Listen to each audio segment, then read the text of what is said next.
akú molovú stupnicu na molový akord. Tak vždy záleží na kontexte. Keď mám staticky napríklad A-mol, tak môžem si hrať hociakú molovú stupnicu od Ačka, hej. Keď mám napríklad po A-mole D7, no tak tam dám už dorskú stupnicu, lebo tieto dva akordy pochádzajú z G-durovej tóniny.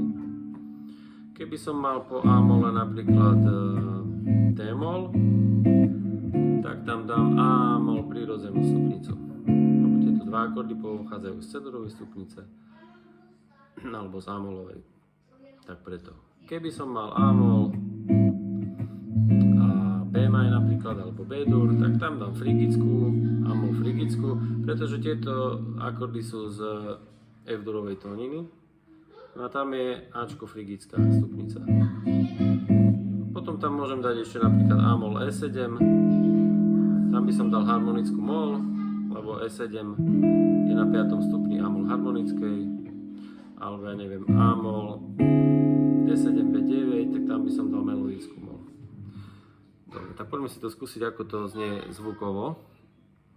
Čiže dorská.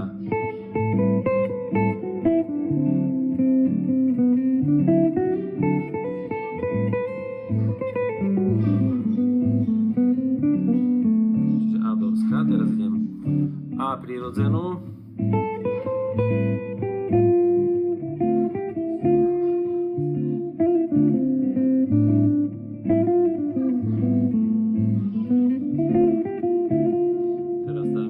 Frigickú.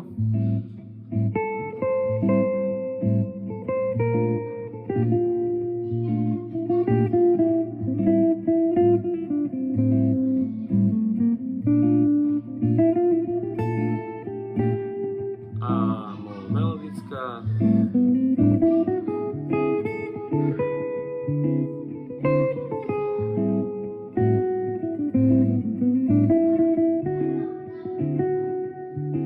Napríklad A-mol harmonická.